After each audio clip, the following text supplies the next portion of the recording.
Sveti Urh, or Dobrunje, was famous during World War II for the location where the Slovene Home Guards tortured and killed partisans. The church was initially used by the Italian occupying forces beginning in 1941. In 1942, the Italian army, along with the Slovene village guards, used the church. After the Italian occupier left in 1943 and the Slovene Home Guard was created, the Home Guards used this location until the end of the war. Essentially, it was the same people using this location throughout the war, but the name of the organizations changed. There is a mass grave located near the church and under the monument. It is not classified as one of Slovenia's concealed mass graves because it has never been concealed. In fact, the Partisans and then the Communists have always referred to this location as the Home Guard headquarters. While it was never a headquarters, it was used by the Slovene Home Guard to torture and then kill partisans. The exact number of victims is not known, and the estimated numbers of those buried under the monument vary widely depending upon the source. It will take an exhumation of the bodies of DNA or other type of identification to more accurately assess who were the victims, how they were killed, and who they were killed by. Okay, all right. Well, hi everybody. Welcome to Dobrunje. I'm Reindl, and I've got quite a lot more to tell you, but first what I'm going to suggest is you go in here and check out this former rectory here, okay? Because there's information signs in English in there, and the sign on the door says it's only open till 1 o'clock. You'll notice it's going on 2:30 now, and it's still open. So I don't know when someone's going to come with a key and lock us out. So go ahead and go in there. I'll come in with you if you got any questions. There's some booklets in there. It doesn't say you have to pay for them, so I guess they're free to What take. does it Is there a contain? restroom in there? There's no restroom in there. This is the former torture chamber that was used by the Home Guard for people that were arrested during the war by the police in Ljubljana. And who put this exhibit together? And this exhibit was put together, I think it was the city of Ljubljana. Yeah. So the Home Guard used it. Right. The exhibit used to be in the church, and then the Catholic Church got the church back, and so then they had to take all the stuff out, and then they put some of it in here. All right, so let's take a look while it's open. Yeah. Yes. So we don't miss our opportunity. All set?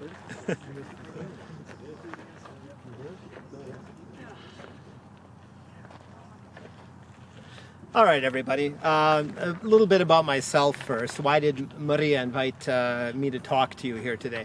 I'm an American, obviously. I've been living here in Slovenia for 25 years. I teach translation at the university, all right? And I also have a little translation company. And in fact, if anybody would like a business card, I brought a few. Here, I'll just... You guys can, whoever wants a business card can take one. Maybe you'll need a translation someday. All right. History is also one of my side interests. I spend a lot of time roaming the Slovenian countryside taking photos of these sites, and in fact just last week I was out, I photographed 2 more of them out near Logatec. So I'm sure you've seen some of that. All right, so much for me. Let's hear a little bit about Dobrunje. Unlike some of the sites that you have visited or will be visiting where it's very clear that there were extrajudicial killings during the war or after the war, this site is more, let's say, vague. It's more ambiguous. It's not one of the official approximately 800 mass graves in Slovenia dating from the war, but it probably qualifies as one, and I'll explain why. And let me talk a little bit about the history. And it's a little bit complex because of the different powers that came in and left and the different names the Slovenians use. And you've probably heard some of this before, but it won't hurt to recap it as well. So you know that during the Second World War, the Germans came in, the Italians came in, they divided the country. And this part of the country, along with the city of Ljubljana, was annexed by Italy. All right, so this was Italian territory. It was part of the Kingdom of Italy, fascist Italy. And the relevant history of this site goes back to 1942. And what happened was a village guard post was set up here at this church, okay? And the village guards, these people that basically organized themselves to protect the villages against predation by partisans, coming in and stealing things or recruiting people by force and so on. And pretty quickly, while the Italians were here, they put the village guard units into the Italian anti-communist volunteer militia, the MVAC forces. And so essentially this was an MVAC outpost, or an MVAC post. You had Slovenians here. They weren't Italians, they were Slovenians, but it was controlled by the Italians under the authority of the Italians. And that was in August 1942 when this was set up here.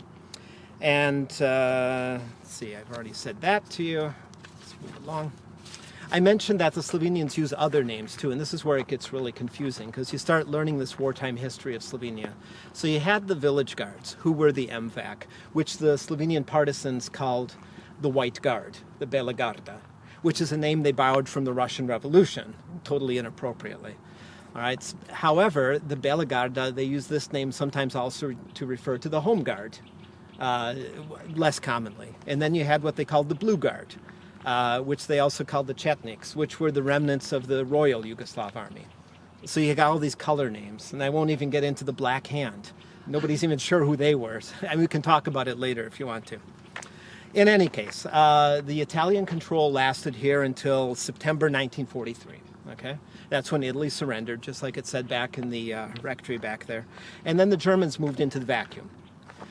This power vacuum. And what happened at that point was the partisans took this as an opportunity to start attacking the MVAC posts because the Italians had left, the Germans hadn't really set up their authority in full, and so this post here came under attack.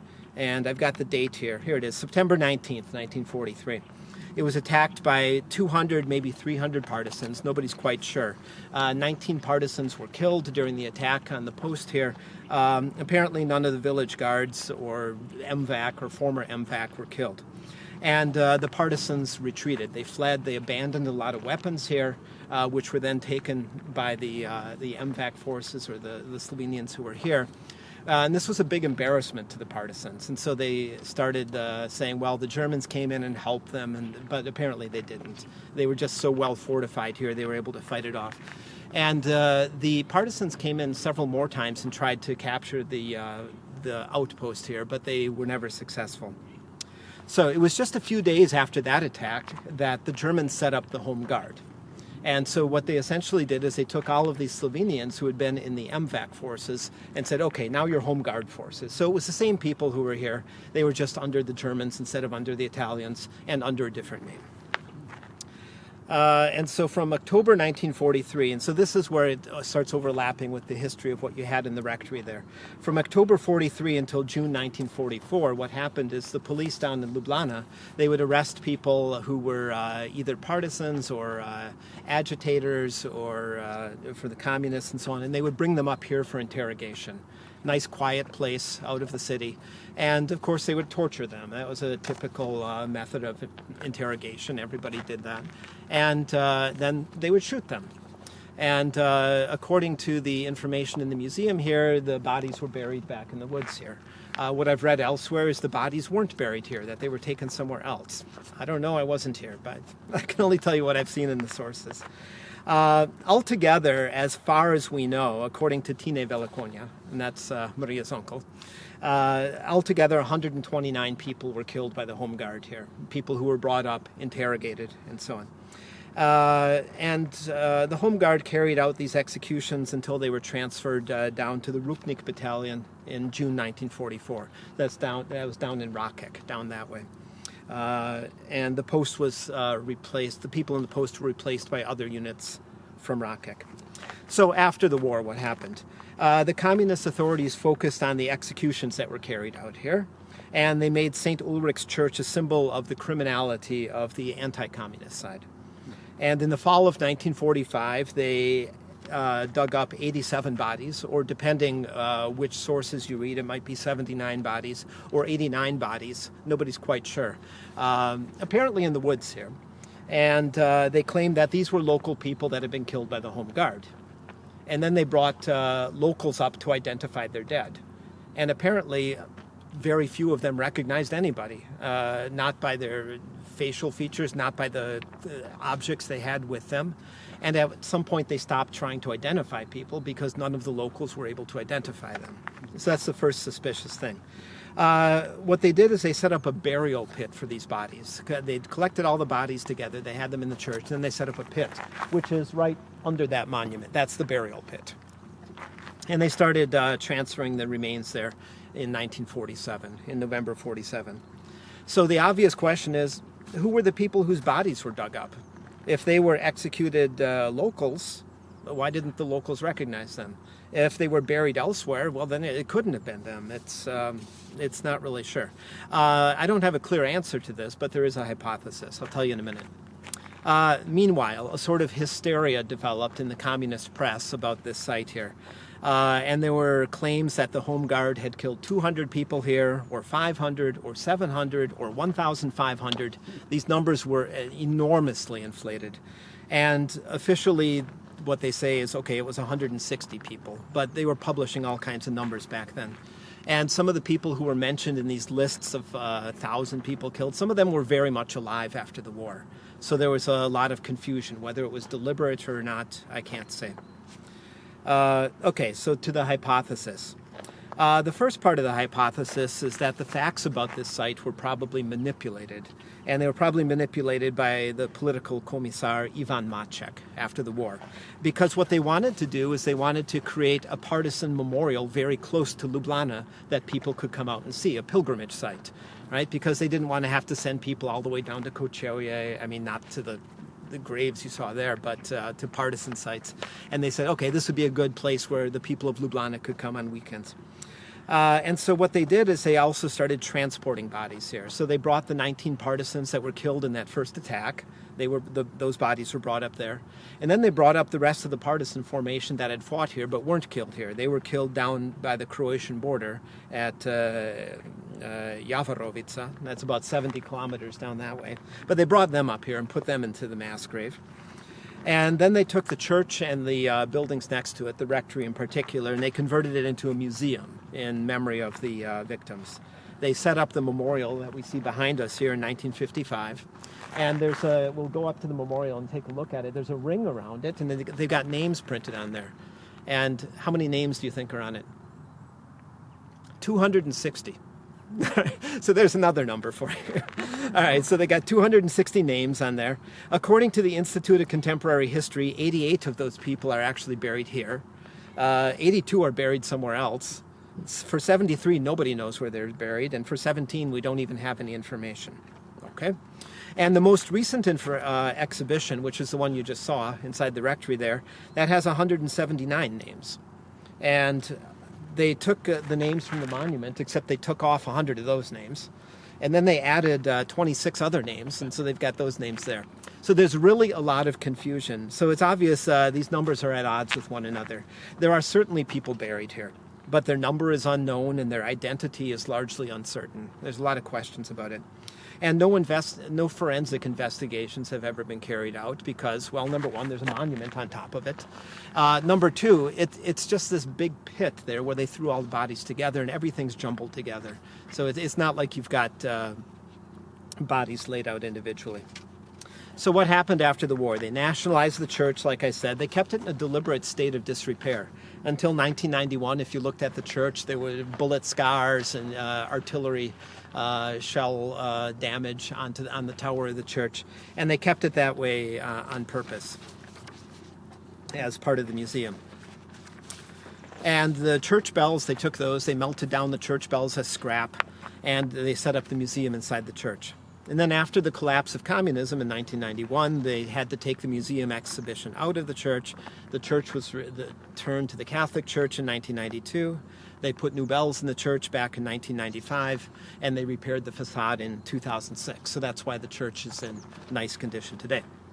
So this brings up the second part of the hypothesis. So it was after 1991 also that accounts started emerging. People started getting comfortable talking that many of the people who were buried at this site had actually been murdered by the partisans during the war or immediately after the war. And from August 41 to October 42, the partisans in this area generally, we've got villages out here, they murdered about 40 Slovenian civilians out in the villages out in this direction. In fact, there's an enormous cluster of mass graves about 7 kilometers that way out in Pance and Selo pri Pancach. There's actually 15 mass grave sites out there. Also, after the war and during the war, more than 100 Home Guard prisoners were murdered in the area. Nobody's really quite sure what happened to those bodies. And in addition, there's a village called St. Pavel about 3 kilometers that way where they abducted 8 men. It was in July 1945. And they murdered them, and the villagers found them in the woods, the bodies. They were going to bury them in the village cemetery, and then the authorities came and just took the bodies, and nobody knows where they went either. And the hypothesis is that they probably ended up here as well because it was a convenient place to start dumping all these bodies, and nobody would ask any questions. So the consensus is that this grave here, it does contain partisans that died during the war. It does contain the communist agitators who were executed, tortured and executed by the Home Guard. But it probably also contains members of the Home Guard, and it probably also contains civilians who were buried here. So to conclude, what can I say? I'm not in a position to really say what should be done to address the problems that this site represents, but I can summarize what the Slovenian historian Jože Dujman said, which I thought was interesting. And he said that Slovenia should really establish a body to take care of all war graves in Slovenia equally, whether they're partisan or Home Guard or whatever. And it should set up a registry of Slovenian war graves. And it should also create a virtual cemetery, an online cemetery for all these victims. Because even if the final resting places of some of these people cannot be identified, at least a virtual cemetery would provide these people the right to a symbolic grave and to a memory, which everybody deserves. So, thank you. And I'll be happy to answer any questions.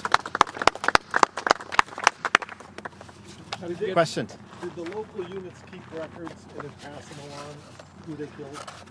Apparently, I do not know. I do not know. Since they were actually executing them in secret and the bodies were being hidden, I don't know. maybe not, yeah. I don't think that they made it into the newspaper that so-and-so was executed today or anything like that. The secret records. Yeah. I don't know. It's possible there may be something in the archives. I haven't been there. I haven't looked.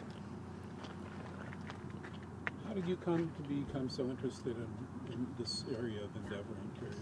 Well, I've actually got relatives who are in some of these graves, not here, but out further to the west, towards the Dobrunje area. So there's a personal connection, and also I realized that as an amateur historian, people were really only telling one side of this story. And I mean, it's not that we should suppress any of the history. We need to hear all sides of this history. But part of it was really actively being suppressed. And I thought, well, that's not right. There's all this information here. It deserves to be made public. And people should know what's to be known. It shouldn't be hidden. Anybody else? Yeah. Or if you don't, we can stroll up to the memorial, take a look around it, and I'll go with you. And if you have questions on the way. So the photographs down in the basement, Yeah. who are they? Those are the photographs, supposedly, I say supposedly because of this confusion about the numbers, of the people that were executed by the Home Guard. The ones that were arrested by the police and brought up here, yeah, and tortured and killed by the Home Guard. So those pictures, probably mugshots from the police? No, I don't think they're actually mugshots. I think they're older photos probably provided by families, for example, from weddings and family photos and that sort of thing. I think by the time they were at I don't think they took a lot of mugshots back then, and then by the time they had them arrested, some of them weren't in very good shape. So It just seems, based on what you said, it's kind of a mixed bag here. It was the regional outpost for the Home Guard. yeah. But then ultimately the partisans were burying people, and I mean, Well, that was after the war, with the partisans burying the people, because the partisans never captured this. They were able to come in and take over when the Germans retreated, when the Germans were defeated in the area and retreated. So the partisans weren't burying people here during the war, but they were probably using the pit as a disposal site after the war. What about the connection between the Black Hand and the Home Guard? Well, nobody knows what the Black Hand was, you know, and you read these these histories, and some people say, oh, the Black Hand were the Home Guard, they were the Domobranci, and what I've read, and I don't know if it's true, I wasn't there, is that the Black Hand were actually defectors from the partisan movement who decided they didn't like the partisans and wanted to go kill partisans, and that they actually had nothing to do with the Home Guard. And then other people say, oh, the Black Hand was a terrorist organization connected with the White Guard, and they start throwing colors out, and it gets very confusing. And when you start learning the history here, you think there's 8 or 9 different groups fighting, but it actually comes down to 3 or 4. The Home Guard did officially condemn the Black Hand, though. I think so, yeah. Yeah, and I think the Black Hand, never said much, but I don't think they ever claimed to be Home Guard either. I don't know that they were terribly organized. I don't think so, yeah, and it was a pretty small organization. What are the sources of what you hear about the Black Hand? There's a lot of it that's written by this Nova Slovenska Zaveza. There's some of it that was written by emigre groups, and unfortunately there just isn't enough information. You read the partisan historiography, and of course you get information that way, but you get lots of very conflicting information as well. And this is one of the problems with the partisan historiography. I was telling Maria that I've written this book about the history of the streets of Ljubljana. It's not out yet, otherwise I'd be offering it to you. It's 1,000 pages about the history of every street in Ljubljana, who they're named after, and so on. Of course, a lot of them are partisans and so on. So if you want to read stories of murder and mayhem, you can read my book in about a year when it's been published. But the point here is that you read the biographies of these people in there, and you'll find one person, and in the partisan historiographies, this one person was killed on 3 different days, in 3 different ways, in 3 different locations. And it's very hard to figure out what actually happened, because they were actually half in the process of creating biography and half in the process of creating propaganda. And these people really did exist, but they wanted to make it... they wanted them to look good, and they wanted the other side to look bad, and they would add a few details here and there, and pretty soon things just got really sloppy. I think it's likely that George Soros is the person that funded the Black Hand people. I thought it was Obama. Yeah. So I'm getting a little busy with all of the colors. Propaganda from different places. Yeah. If I want a book, it just cuts through it as to what the Domobranci were and what they did. Yeah. Does such a thing exist? You write it. Yeah, Jože Možina's book is considered quite fair. Jože Možina, Slovenský Razkol. So that's considered quite fair. You really have to come at it from different angles. For one that deals with the refugees going through the tunnel into Austria, John Corsellis's book is quite good. Slovenia 1945, I recommend that. It's a very sympathetic portrayal. And you've told them about John Corsellis, probably. Well, I think they already know. Or you know. They don't. Yeah, I've read that. But Yeah, okay, yeah. Tell them, yeah. Oh, yeah, he was a Quaker. He worked with the refugees and displaced persons in Austria and Carinthia. And then he learned about these, transports back into Yugoslavia and how the people were massacred. And so he wrote this book detailing a lot of with lots of interviews. I've actually found quite a few of my cousins in his book, too, because he names a lot of names. Another good source is, I would have written this down if I'd anticipated it. There was this priest that emigrated to Cleveland. Oh, it's the Chornabuco. What is it? It's what was his name? The Cherne Bukve, yeah. What was his name? I cannot remember, but it's amazing the amount of detail he has in there, because what he did is he interviewed all of these people who emigrated to the U.S., and he got these personal stories about who was killed, when they were killed, where they were killed, and a lot of this information didn't become available in Slovenia until the 1990s. Is that in Slovenian or English? It's in... no. Chornabuco's in Slovenia. I guess it's in Slovenian. Yeah, it's in Slovenian. Yeah. Yeah, I've got a copy of it. They made reprints of it some time ago. Yeah. Are you familiar with the decision to stop repatriating and who was involved there, Dr. Valentin Masual? No, I'm not familiar with that. He was the one when the couple of escapees got out of found their way back into Austria after being in